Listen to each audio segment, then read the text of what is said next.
सत्संगित जी, प्यार से कहना दान नकार जी।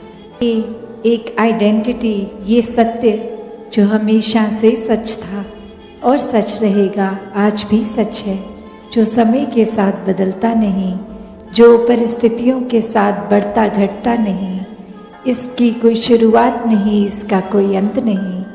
तो ये सच, इसको देखा जा सकता है, इस परमात्मा को अपने जीवन में लाया जा सकता है और फिर इस परमात्मा के साथ हर पल जीवन का इसके एहसास में रहकर भक्ति की जा सकती है। तो ये एक भाव मन के भक्तों के हमेशा से जो रहे कि कोई भी इस संसार में इंसान है तो ये आत्मा उस इंसान की पीड़ित है और इस आत्मा को एक आनंद सुकून मिलना है तो परमात्मा के साथ मिलकर ही ये आत्मा निराकार की अंश जब अपने परम स्रोत में जाएगी तो ही एक तत्व एक इस्टेब्लिश होगा और ये एक मिक वाली अवस्था, ये एक हो जाने वाली अवस्था। और कैसे फिर हर समय भक्तों ने यही अपने आप को महसूस किया कि परमात्मा और उनकी रूह एक हो गई है और वो ही आनंदमय भक्ति भरा जीवन जीते हैं। फिर ये शारीरिक रूप तक ही या फिर कोई शरीर की पीड़ा, कोई धन दौलत, इससे भक्तों ने कभी भी अपने आप को एक जोड़ा नहीं। महलों में रहने वाले भी भक्त भक्त हैं, झोपड़ी में रहने वाले भी भक्त भक्त हैं। कभी भी एक अवस्था सिर्फ भक्ति की धन दौलत से तुलना नहीं की जा सकती उसकी, क्योंकि एक मन की अवस्था है, ये तो परमात्मा पे विश्वास, परमात्मा के एहसास से जुड़ी हुई अवस्था है। इसकी आर्थिक स्थिति से कोई इसका लेना देना नहीं है। तो ये धन दौलत, ये घर परिवार, ये रिश्तेदार, ये तो जीवन में जो जुड़े हैं हमारे साथ, तो इस शरीर की जब तक ये सांसों की यात्रा है तब तक ही ये सब है। और ये जो असली नाता जिससे जुड़ा है इस आत्मा का, ये परमात्मा के साथ, ये एक इटर्नल रिश्ता है, ये हमेशा के लिए रहने वाला रिश्ता है। ऐसे ही अगर हम एक कोई धर्म ग्रंथ खोल के देखें तो बात यही समझाई जाती है कि 84 लाख योनियों के बाद मनुष्य जन्म मिला है और ये आत्मा हर बार शरीर बदल बदल के अपने ही शरीर में इतनी कंफ्यूज होकर उसी को सच मान लेती है। और इंसानी जन्म में भी फिर ये मायावी रूप जो भी आंख देखती है उसको सच मानकर एक अपने जीवन को फिर इन कार्यों की ओर ही इतना ज़्यादा व्यस्त कर लेते हैं कि परमात्मा के लिए फिर मन को समय नहीं मिलता। और अगर हम वाकई ही हर दुनियावी चीज़ से जुड़ते जाएंगे तो फिर ये उतार चढ़ाव बना रहेगा, ये मन में सुकूनदायक नहीं होगी, क्योंकि कोई चीज़ किसी समय के लिए तो सुख देती है, फिर वही चीज़ एक दुख का कारण बन जाती है। तो कैसे हर समय का अगर सुख चाहिए तो फिर ये परिस्थिति से जुड़े ना जुड़े, पर ये परमात्मा की ओर जिन्होंने अपना मुख रखा, विश्वास रखा, वो हर परिस्थिति से बहुत ही सहजता से सुकून में निकल जाते हैं। जैसे ये जगह का नाम भी शांतिपुर है, तो शांति कैसी शांति? ऐसी शांति जो पल भर में है, पल में नहीं है, या हमेशा के लिए चैन सुकून वाली शांति। तो संतों ने एक बहुत ही सरल रास्ता बताया है हमेशा के लिए शांति प्राप्त करने का, और वो यही है कि परमात्मा से जुड़ो, परमात्मा के एहसास में अपनी सोच को रखो। ये दिल में परमात्मा को इस तरह बसा लो कि हर समय ही कोई काम करते हुए ये परमात्मा की याद मन में बसी रहे, इसी के एहसास में हर काम करते रहे। तो कैसे फिर हमेशा रहने वाली शांति से जब जुड़ेंगे, स्थिर के साथ जुड़ेंगे, तो मन भी स्थिर हो जाएगा, मन भी विशाल हो जाएगा। और ये शांति फिर वही अवस्था, जैसे अक्सर आप सभी ने गौतम बुद्ध जी की वो कहानी बहुत बार सुनी कि कोई व्यक्ति आता था और उनके ऊपर थूक के चले जाता था, और उनके मन की शांति, ये उनके मन में टॉलरेंस इतनी कि वो अपनी अंदर से अवस्था को बिगड़ने नहीं देते थे। वो चाहे कितनी बार आके ऐसा कर जाता, और उसी तरह इस परमात्मा के एहसास में मगन रहते थे। फिर वो एक शरीर का भी कोई कष्ट नहीं, उनके एक परेशानी भी उसमें नहीं झलकती थी, ना वो कोई कठोर वचन उस व्यक्ति को बोलते थे। और कैसे फिर एक दिन अपनी गलती का एहसास करके वो व्यक्ति जब उनसे माफ़ी मांगने आता है, तो भी उनके स्वभाव में कोई फर्क नहीं। जैसे जब वो थूकता था उन पे, तो उसके साथ पेश आते थे, माफ़ी मांगने पर भी उसी तरह आए। तो संत तो ऐसे एक किसी भी अवस्था से जुड़ते नहीं हैं, एक दुख सुख से ऊपर आनंद की अवस्था में रहते हैं। फिर कोई अच्छी बात बोल रहा है, उन्हें बुरा बोल रहा है, कोई अच्छा एक व्यवहार रख रहा है उनके प्रति या नहीं रख रहा, वो उन चीज़ों से नहीं जुड़ते। ये एक आनंद की शांति की अवस्था ये अचीव कर लेते हैं संत। और यही अवस्था हम सबके भी हिस्से आई है, क्योंकि ये जन्म इंसानी रूप में हम सभी को मिला है। और ऐसा करने के लिए ये अपॉर्चुनिटी है, ये हमें समय इस परमात्मा ने दिया है कि इंसान के शरीर में आए हैं तो वाकई ही इंसान बने। और जब पूरी तरह से इंसान बनने का मतलब यही कि परमात्मा के अंश हैं हम, परमात्मा का ही रूप है, तो पूरी तरह एक परमात्मा बन के जिए।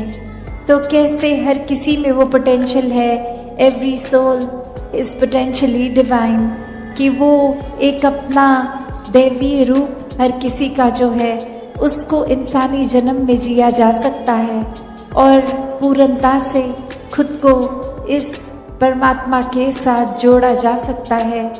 तो अगर ये इंसानी जन्म हम व्यर्थ कर देंगे, हर समय यही सोचेंगे कि अभी बाल अवस्था है, पढ़ने लिखने खेलने की उम्र है, या फिर नौजवानी में कोई और जिम्मेवारी काम है, या फिर बुढ़ापे में करेंगे भक्ति, तो बात वही कि किसी को नहीं पता कि हमने कब इस संसार से रुखसत हो जाना है। तो बात वही कि एक समय की इंतज़ार ना करें, भक्ति अभी से आज से शुरू करी जा सकती है।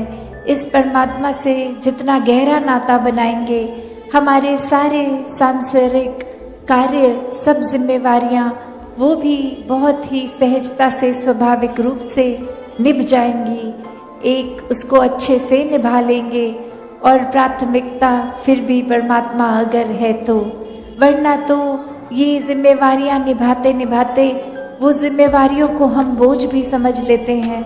ये भूल जाते हैं कि ये जिम्मेवारियां, ये परिवार, ये भी तो परमात्मा का ही आशीर्वाद है। जब हम उस इक्वेशन से परमात्मा को निकाल लेंगे तो सब बोझ लगता है। कभी कभी तो मानसिक तनाव भी ऐसा आ जाता है कि हम खुद को ही बोझ अपने ऊपर समझ लेते हैं। तो वही बात संतों ने हमेशा समझाई, आज भी समझाते हैं कि जितना इस निराकार से, इस परमात्मा से जुड़ेंगे, इसको हर समय पहले ब्रह्म ज्ञान द्वारा इसको देखकर फिर इसमें विश्वास होगा, और फिर इस परमात्मा से प्यार होगा, और फिर ये प्रेमा भक्ति का जीवन, इस तरह एकत्व का जीवन बन जाएगा आत्मा परमात्मा का, कि सिर्फ फिर ये रूह और निराकार का रिश्ता नहीं, ये तो निराकार हर किसी में है, कण कण में है पूरे ब्रह्मांड के। तो हर एक इंसान से बिना भेदभाव एक प्यार होता चला जाएगा, क्योंकि एक इंसान जब खुद ही प्रेम बन गया है तो प्रेम ही बांटता है। तो कैसे हर किसी ने जहाँ अपने जीवन में प्रेम को अपनाना है, पहले खुद बनकर प्रेम ही बांटना है। फिर ये किसी के प्रति इंसान नफरत कर ही नहीं सकता, क्योंकि सभी में परमात्मा है और ये नज़र आएगा। तो कैसे ये परमात्मा को हर समय देखते हुए इंसानी जन्म में ही ये भक्ति की जाए। एक मुक्ति की बात जो है, ये जीते जी फिर संत तो जीवन मुक्त हो जाते हैं। एक जीवन के उतार चढ़ाव, ये जंजाल, ये भरम बुलेखे, ये जीते जी ही आत्मा को एक बंधन कटे हुए जब ब्रह्म ज्ञान मिल जाता है और जब आंखें बंद हो जाती हैं, मृत्यु आ जाती है, तो भी इस आत्मा को पता है कि ये शरीर के बाद अब जाना कहाँ है। इस परमात्मा में जो जीते जी एकमिक है, वही मृत्यु के बाद भी अपना असली घर ये परमात्मा को पहचानता है, इस परमात्मा में एक हो जाता है। और इसी तरह हर किसी के हिस्से ये मुक्ति का हकदार हर कोई बन सकता है इस इंसानी जन्म में। तो संतों ने हमेशा जगाया है कि सो रहे हैं, दुनिया में कहीं खो गए हैं, तो अब जाग जाएं, इस परमात्मा से रूबरू हो जाएं, इस निराकार को जान लें, इसमें एक तरह से घुल जाएं, तो ही जीवन में फिर जहाँ वास्तविकता में परम इंसान भी बनेंगे, पूर्णता से मानवीय गुणों को अपनाएंगे, वहीं एक मुक्ति के हकदार भी होंगे। तो संतों ने सेवा, सुमिरन, सत्संग के पहलू को समझाते हुए कहा है कि संतों का संग करेंगे तो संतमति अपनाएंगे, फिर एक दिमाग दिल गलत रास्ते नहीं जाता। फिर वही संत जो खुद परमात्मा से जुड़े हैं, वो तो फिर एक सच का रास्ता ही दिखाएंगे, जीने का सही तरीका ही समझाएंगे। तो सत्संग की महत्वता संतों के कारण एक मन से सुमिरन, इस नाता, ये जो परमात्मा से नाता है, इसको स्ट्रॉन्ग करने के लिए, इसको और मजबूत करने के लिए सुमिरन मन से इस परमात्मा के लिए, और सेवा भाव सांस, फिर चाहे तन स्वस्थ हो या अस्वस्थ, एक ये सुकून मन का वैसा ही कायम दायम रहेगा।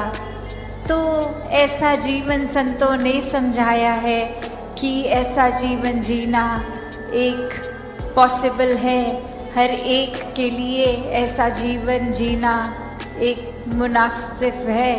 तो कैसे इसको जिए? तो बात वही कि परमात्मा से जुड़ के हर समय के सुकून में रहें। और अब अगर आगे सोचें कि ये ब्रह्म ज्ञान भी जीवन में आ गया, एक निराकार के एहसास में भी रहने लगे, सेवा सुमिरन सत्संग भी करने लगे, पर एक मन का बदलाव अगर नहीं है तो फिर ये ज्ञान भी मन में नहीं टिकता।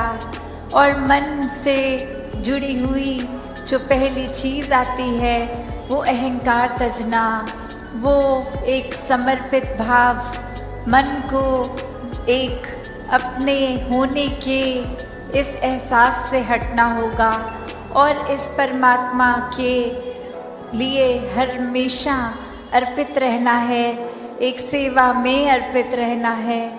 तो ये सुकून यहाँ समर्पित होने के बाद जो मिलता है, तो कैसे समर्पण के साथ सुकून।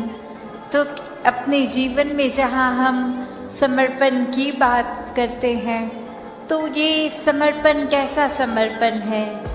एक समर्पण सिर्फ ये तो नहीं कि कभी अक्सर जीवन में हम देख लेते हैं, हम कह देते हैं कि हमसे कोई सीनियर है, वो कुछ ऑर्डर्स दे रहे हैं और हम करते चले जा रहे हैं।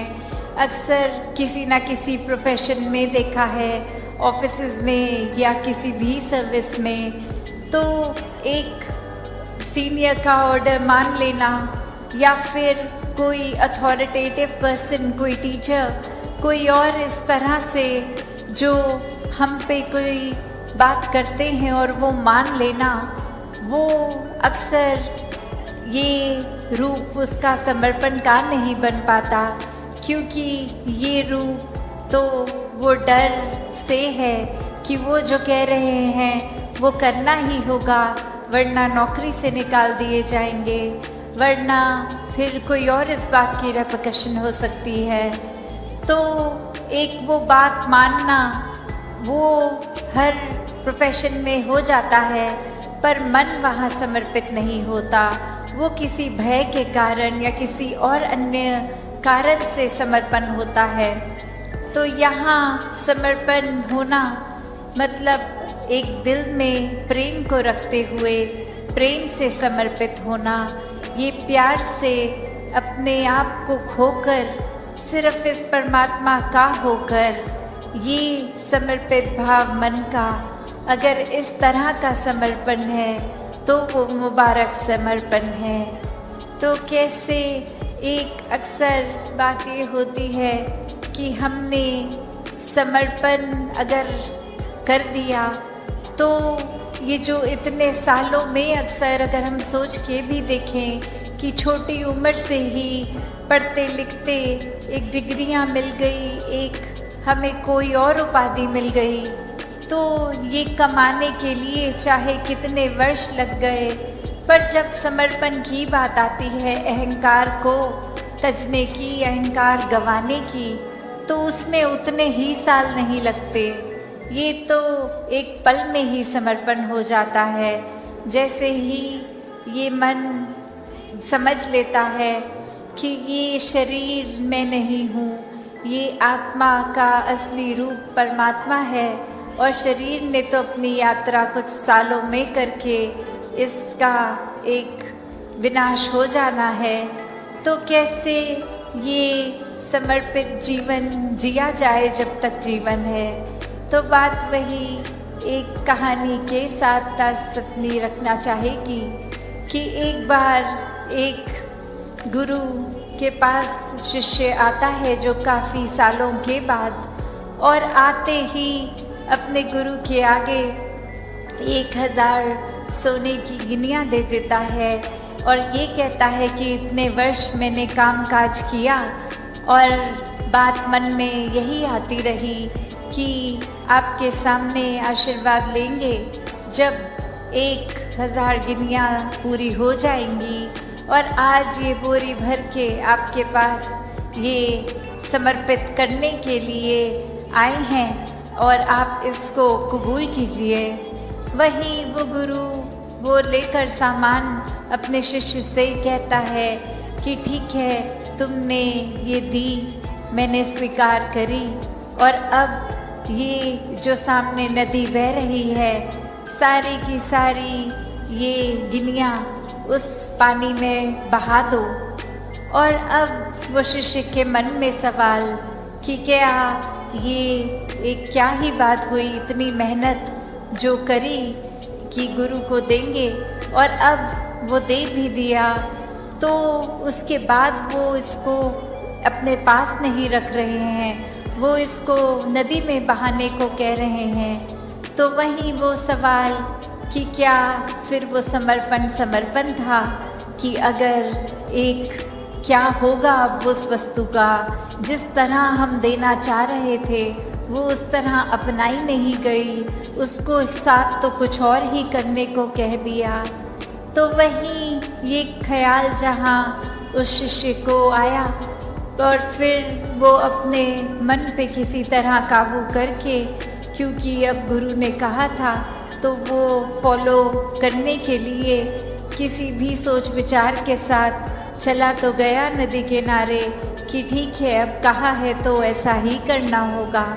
और वहीं काफ़ी देर हो गई और अब गुरु भी इंतज़ार कर रहा है कि ये इतनी देर से लौट के नहीं आया, इतनी देर क्यों लग रही है वो उसको वो सिक्के नदी में बहाने के लिए। तो फिर वो गुरु ही खुद उस नदी के किनारे जाते हैं और क्या देखते हैं कि वो शिष्य एक एक करके सिक्के को फेंक रहा है, जिसकी वजह से वो बहुत ही देर लग रही है। वो एक बात फिर गुरु समझाते हैं कि ये समर्पण करना है तो इतनी देर क्यों लग रही है? समर्पण तो एक साथ ही किया जा सकता है। पूरी की बोरी को एक साथ ही नदी में बहाया जा सकता था, तो एक एक करके क्यों, इतनी देर लगा के क्यों? तो ये कहानी में तो ये मन की अवस्था ही है कि हम किस तरह एक अपने मन को इस तरह मान लेते हैं कि कोई अटैचमेंट हो गई, कोई और कारण से अगर ये लगा कि कुछ वस्तुएं इकट्ठी हो गई हैं, कोई उपाधियां मिल गई हैं, या कहीं अपने मोहल्ले में, अपने दायरे में बहुत नाम कमा लिया है, एक हमारा कुछ औहदा, कुछ रिस्पेक्ट बन गई है, एक तरह के हम सेलिब्रिटी बन गए हैं, कुछ 2-4 लोग हमें जान गए हैं, तो ये एक इम्पॉर्टेंट होने का अहंकार या कोई और तरह का अहंकार ये मन में घर कर लेता है। तो ये सारी चीज़ें सिर्फ इस्तेमाल के लिए। साथ संगत जी, प्यार से कहना धन निरंकार जी। साथ संगत जी, आशा करता हूँ निरंकार प्रभु की कृपा से आप सभी संत अच्छे होंगे, स्वस्थ होंगे। साथ संगत जी, आप सभी संतों के चरणों में बहुत ही सुंदर विचार जिसका विषय है कि यदि आत्मा परमात्मा का अंश है तो क्या आत्मा में परमात्मा के गुण हैं? साथ संगत जी, आशा है प्रमाण करें और ध्यान से सुने। साथ संगत जी,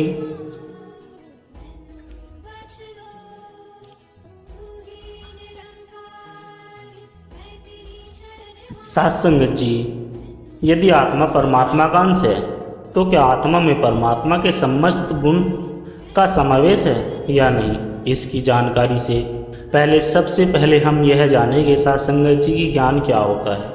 जानकारी यह शब्द अपने में गहरा भाव छिपाया है। साथ संगत जी, इसी विषय को उसकी न्यूज़ तक समझाना या उसे हर प्रकार से परख कर उसकी वास्तविकता को जानना ही ज्ञान है। आज विज्ञान इसी तरह के ज्ञान की खोज कर रहा है। साथ संगत जी, प्रकृति का मूल जानना चाहता है और प्रकृति के रसों को भी खोलना चाहता है। साथ संगत जी, इस प्रयास में उसे जो भी उपलब्धि होती है वह उसे लोगों तक पहुंचा रहा है, जिसे हम नए आविष्कारों का नाम देते हैं। हालांकि वे वैज्ञानिकों की खोज के पड़ाव मंत्र है। साथ संगत जी, प्रकृति के 5 तत्वों से ही इस सृष्टि की रचना हुई है, परंतु विज्ञान फिर भी जानना चाहता है कि वह कैसे हुई। भिन्न रूपांड में जड़ चेतन सूक्ष्म स्थलवास में कैसे अस्तित्व है। उन्होंने जहां यह पाया कि सृष्टि बड़ी विशाल है परंतु फिर भी सीमा बंद है, वहीं उन्हें यह भी पता चला कि यह सूक्ष्मता अंत में एक ऊर्जा है। यही ऊर्जा उसे पदार्थ का नाम केवल विकास करती है बल्कि उसे जीवन प्रदान करके गतिशील भी रहती है। साथ संगत जी, इस जानकारी के बाद उनके सामने यह प्रश्न आया कि उसे सूक्ष्म ऊर्जा का स्रोत क्या है। प्रकृति अथवा शक्ति के अनुसार इसमें जो भी फेरबदल होता है वह किसी अन्य कारण से होता है। इसलिए साथ संगत जी, मानना होगा कि परम शक्ति सब कुछ करने का कारण है। विज्ञान वहां तक पहुंचने के लिए अभी भी प्रयत्नशील है। वैज्ञानिकों ने अभी तक ऐसी परम शक्तियों ने अपनी विभूति के आधार पर इस ब्रह्म सत्ता का नाम ब्रह्मा रखा है। साथ संगत जी, और इस ब्रह्म की जानकारी के लिए उन्होंने ज्ञान शब्द का प्रयोग किया। इस प्रकार ज्ञान का अभिप्राय ब्रह्म ज्ञान से है। वास्तव में जब चेतन दृश्य महाजागृत की क्रमिक जानकारी विज्ञान है और इस जगत के कारण रूप ब्रह्म की जानकारी का मत है, यह जन योग्य है। इसकी अनुभूति भी शक्ति है। साथ संगत जी, परंतु उनका यह भी मत है कि जिस प्रकार यह ब्रह्म स्वयं भू है, निरंकार है, इस प्रकार इसी अनुभूति भी किसी निरंकार स्वयंभू शक्ति को ही हो सकती है। बुद्धि या विवेक द्वारा ब्रह्म ज्ञान का आभास हो सकता है, परंतु ब्रह्म की अनुभूति स्वयं नहीं है। साथ संगत जी, मानव विवेक बुद्धि द्वारा चिंतन भी तर्क इत्यादि तो कर सकता है, परंतु वह बुद्धि अथवा विवेक से ज्ञान की प्रकाष्ठा तक नहीं पहुंच सकता। साथ संगत जी, मनुष्य बुद्धि अथवा विवेक से जो माध्यम के द्वारा ज्ञान प्राप्त होता है उनका नाम उन्हें आत्म तत्व अथवा आत्मा रखा। साथ संगत जी, आत्मा सभी अमर माना, निरंकार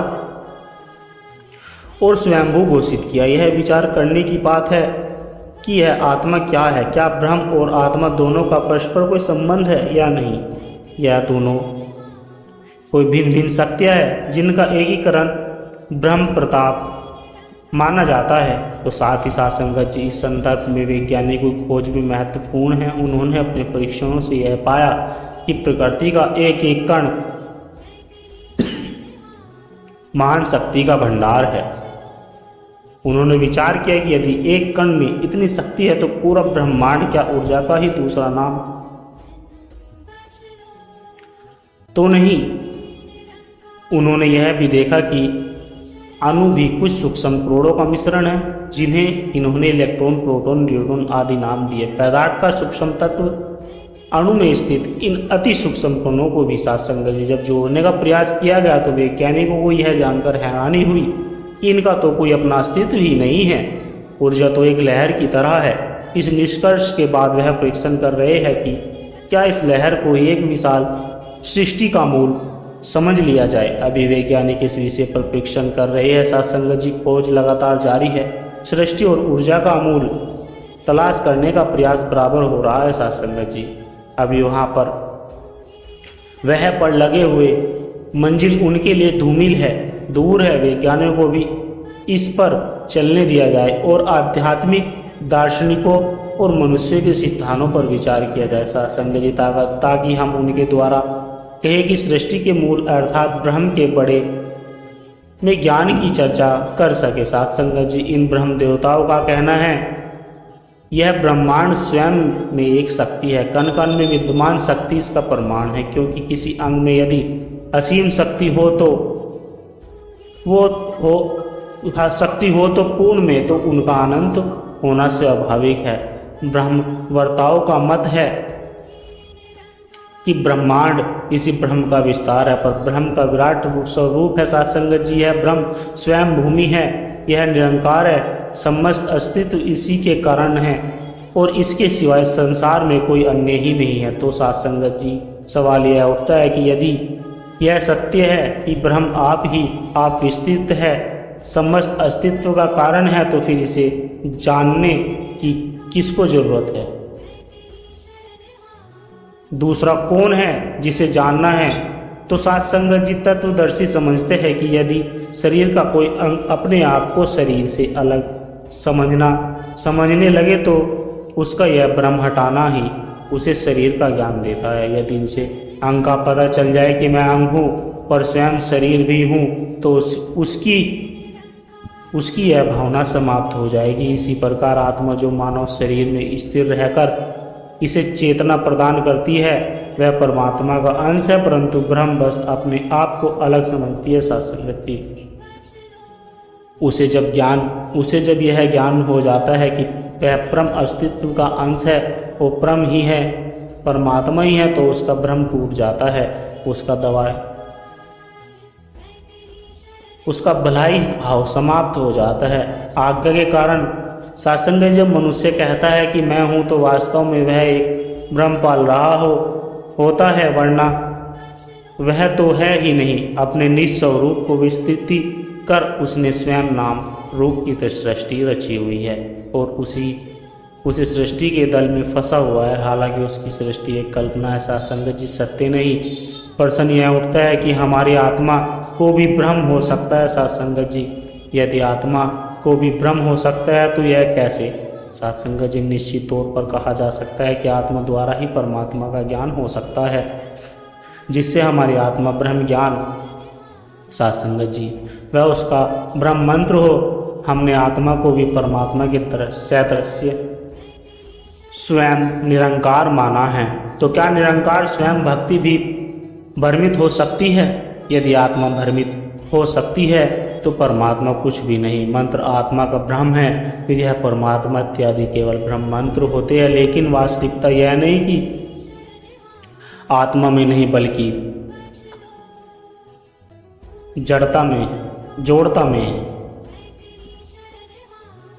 स्वरूप पैदा होते हैं, आत्मा से कभी भी उत्पन्न नहीं होते। आत्मा सक्रिय एवं क्रियाशील होती है। सासंगत जी, इस शक्ति की क्रियाशीलता और सक्रियता को ही बहुत हम आत्मिक चेतन समझ बैठते हैं। सासंगत जी, अर्थात इसे ही हम आत्मा मान लेते हैं। यह क्रियाशीलता नश्वर है, क्योंकि वह शरीर में उसी समय तक रहती है जब तक शरीर में आत्मा से क्रियाशील एवं सक्रिय होने की क्षमता रहती है। सासंगत जी, यदि यह क्षमता किसी भी कारणवश शरीर में न रहे तो शरीर के साथ यह क्रियाशीलता नष्ट हो जाती है, परंतु आत्मा नष्ट नहीं होती। इस सक्रियता से हमें अपना होने का अर्थात अपने अस्तित्व का मान होता है। सासंगत जी, और मंत्र प्रतीक्षा अस्तित्व मान तक ही सीमित रहना हमारी अज्ञानता होती है। सासंगत जी, न कि हमारे अंदर व्याप्त आत्मा की इस अज्ञानतावास मनुष्य कहता है कि मैं हूँ। हमारा उद्देश्य जड़ पदार्थ के अस्तित्व को न करना नहीं है, और हम किसी अस्तित्व को जानकारी भी नहीं दे सकते। सासंगत जी, क्योंकि जो हमारे समक्ष है उसके अस्तित्व को नमस्कार, विभाजन, खानदान, मंडल समाप्त हो जाते हैं। इस सासंगत जी, इस पर पहुंचने के बाद सब पदार्थ अपना रूप खो देते हैं और हमें यथार्थ का ज्ञान होता है। हमें सर्वत्र निकाल कर दिखाई देता है। सासंगत जी, यह ज्ञान की अद्वैत स्थिति को ठीक तरह से समझने के लिए यूँ सोचो कि हम जो चीज़ देखते हैं और उसका जो नाम हमने रखा है, क्या उसका अस्तित्व है? तो हमें हैरानी होगी कि ऐसा तो नहीं है। उदाहरण के लिए जो हम मकान कहते हैं, उसे तलाश कर तो कोई फर्श कर, कोई दीवार तो कोई खिड़कियां दरवाजे है, मकान वह कोई नहीं होगा। हाँ, हम कह सकते हैं कि दीवारें, खिड़कियां, चबूतरे, फर्श से सम्मिलित समूह का नाम ही एक मकान होता है, जो यह नाम भी हमारा रखा हुआ है। सत्संग जी, हम इस तरह की इमारत बनाकर इसका कोई दूसरा नाम भी रख सकते हैं, अर्थात मकान का अपना कोई अस्तित्व नहीं। सत्संग जी कुछ भी नाम रखकर छोड़ दे। यह भी स्पष्ट करना उचित होगा कि फिर जो नजर आता है क्या वह है? क्या यह भी दृष्टि का भ्रम ही है? जिस प्रकार हम आकाश को नीला देखते हैं, हालांकि ऊपर कोई सीमा या ढक्कन नहीं है जिसका रंग नीला हो, हमारी निगाह का अंतिम छोर हमें नीला दिखाई देता है। सत्संग जी, इस प्रकार हम नजर आने वाली वस्तु हमारी बुद्धि में उत्पन्न दृष्टि भ्रम ही है। इस संदर्भ में सबसे महत्वपूर्ण नजर आने वाले शरीर को ही रखा जाए तो स्त्री, पुरुष, पक्षी, पशु सबका शरीर नजर आता है। इसके अस्तित्व में इनकार करना भी कठिन लगता है। सत्संग जी, यह सत्य है कि यह शरीर भी नहीं, केवल काल्पित नाम का संसार है। जैसे मान लिया जाए कि किसी का नाम राजेश रखा हुआ है, अब उसके शरीर में राजेश की तलाश करें तो क्या हम पाएंगे कि शरीर के हर अंग का अपना नाम रखा हुआ है? मकान की तरह उन अंगों का समूह भी शरीर ही कहलाता है। सत्संग जी, भी सोचना होगा कि वह राजेश कहाँ है। शरीर के भीतर भी खून, अस्थि, मज्जा इत्यादि भरे हुए हैं। तो हमें आश्चर्य होगा कि राजेश कहानी नहीं, केवल हमें काल्पनिक नाम रखा हुआ है और इसी भ्रम में पड़े हुए हैं। परंतु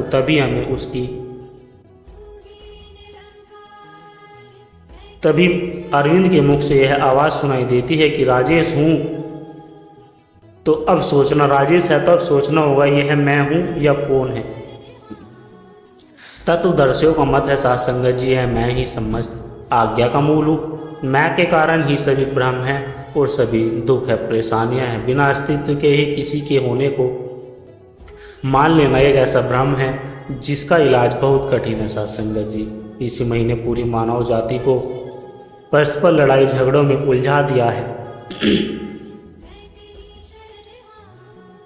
सत्संग जी, श्री गुटबंदियों को जन्म देकर मनुष्यों के संप्रदायों में बांट दिया है। यह है कि हमारे सूक्ष्म शरीर की सबसे शक्तिशाली उपज है। सत्संग जी, वंचित बुद्धि इसी के कारण अधीन है साथ संगत जी। इसलिए यह मैं अर्थात हम शासन रूप में इसे इस काल्पनिक संसार बनाए रखना और इच्छाया को भड़काने पे विवश करता है। रोज जो लड़ाइयाँ झगड़े हो रहे हैं वो इसी काल्पनिक संसार के कारण हो रहे हैं साथ संगत जी। रूप और नाम हमारे अपने रखे हुए हैं और संप्रदाय या ब्राह्मण सूत्र इत्यादि इस समय के रखे हुए हैं और इनमें दिखाई देने वाली भिन्नता भी इसी हम की ही देन है शासन जी। सत्य तो यह है कि कोई रूप नहीं, कोई नाम नहीं, हम केवल इस संसार इस समय के प्रभाव से के अंतर्गत हवा में तलवारें चला रहे होते हैं, एक दूसरे को समाप्त करने, एक दूसरे पर विजय अब पाने का प्रयास कर रहे होते हैं और इसी घृणा, ईर्ष्या, अहंकार सभी विकारों के घेर में बंद हो जाते हैं साथ संगत जी। है कहानी इस रूपायण के नाम केवल नाम ही बदल दिया जाए। जैन तो एक संप्रदाय वाले दूसरे संप्रदाय वालों के गले काटने के बजाय उनके गले मिल सकते हैं, क्योंकि इस स्थिति में नाम बदलने से हिंदू हिंदू नहीं रहेगा, कुछ और कहा जाए, मुसलमान मुसलमान के बजाय कुछ और का लेगा नाम भेद उत्पन्न भी मनुष्य से यह कट्टरता स्वयं में ही समाप्त हो जाएगी। और साथ संगत जी इस प्रकार जाति मजहब इत्यादि के नाम से जुड़े झगड़े भी शांत हो जाएंगे।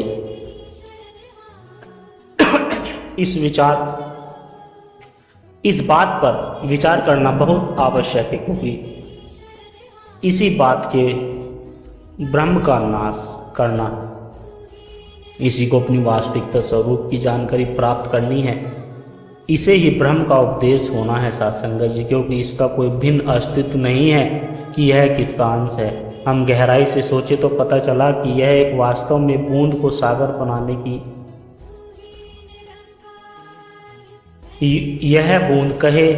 यह यूं कहे कि बूंद को सागर होने का ब्रह्म एक पानी के कचरे को स्वयं को विशाल सागर समझना अभिमान है। तो इस विषय पर साथ संगत जी साधारण व्यक्ति भले ही कैसी धारणा बनाए, परंतु तत्वदर्शियों के बिना किसी शंका के एकमात्र है कि बूंद का स्वयं को सागर मानना भी गलत है। उसका कहना है कि एक उंगली पूरा शरीर होती है, क्योंकि उसमें शरीर की सभी संभावनाएं एक जैसी होती हैं, उनका एहसास एक जैसा होता है। उंगली को हाथ लगाना शरीर से संपर्क जोड़ना है। विचारण यह होगा कि जब ब्रह्म के सिवा ब्रह्मांड में कुछ है ही नहीं, तो फिर आत्मा का निवास कहाँ है सत्संग जी, और इसकी पहचान क्या है? इसे समझने के लिए हमें फिर स्वयं ब्रह्म की स्मरण में जाना पड़ेगा।